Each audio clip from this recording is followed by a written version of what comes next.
like to start out by reinforcing the idea that we will grow stronger as a school from this ordeal. We owe our undying gratitude to the student who and his family who turned in the kid who was responsible for the potential massacre. The outpouring of love and support that we've received from schools around the valley and around the state and the country has been nothing short of phenomenal. As a senior at West Albany, I'm almost sad to leave this place because I know that next year and the years to follow we'll become stronger as a school over this whole ordeal. I have no doubt that this situation won't bring us down, but it will bring us stronger as a school and student body. Any questions? Sawyer, you are the same age as this kid who allegedly had bombs in his house under his floorboards and had this attack plan against your school. How does a kid like that kind of go unnoticed for a while and get this far in the planning process just from one teenager to another?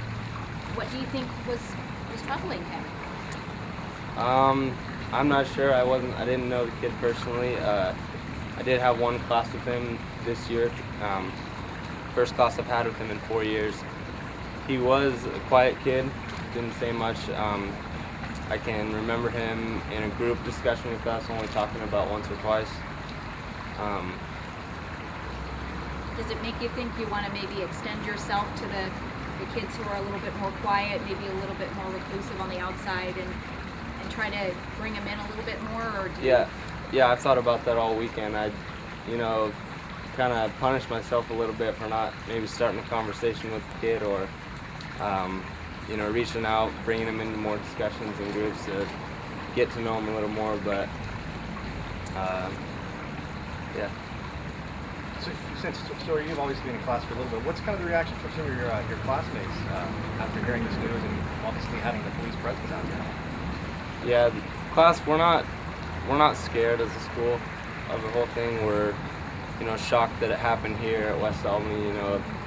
I never would have imagined anything like this happening, but we're not scared. We're, thankful for the student who turned him in, thankful for the Albany Police Department.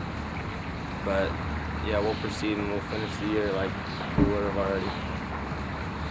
What were your parents' reactions to this? I'm sure they've got to just be on edge, terrified this past week, sending a lot of students into school, especially today. What were your parents, what were they like this morning? My parents weren't frightened or anything. They, thankful, that it didn't happen, and they're just really happy.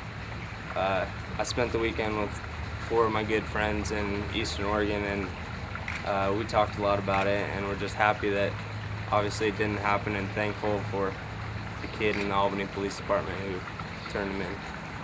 Now this might be a question for the authorities or your principal, but did the student that turned him in, were they friends with this? I don't know that. Were there students who chose not to come today? Not that I know of. All my friends are here. I've seen most of the familiar faces that I see every day, so I think the turnout is great again. One question, was he a senior, junior? I've heard both. I believe he was a junior. Junior? Okay. Eric, could we get you up there too?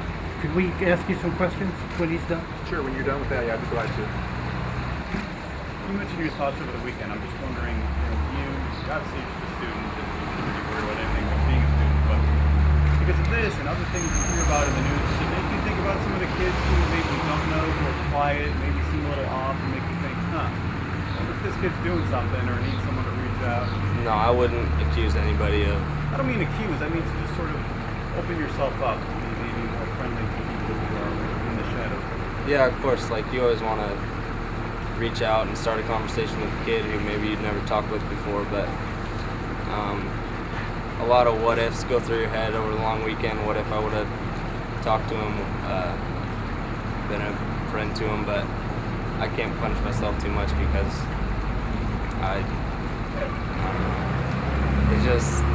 I've never done anything, or I'd never even seen anybody bully or harm the kid. I don't know that that's ever happened, and I'm sure if anybody ever saw it happening, I myself, like most everybody in the school, would have put a stop to it. So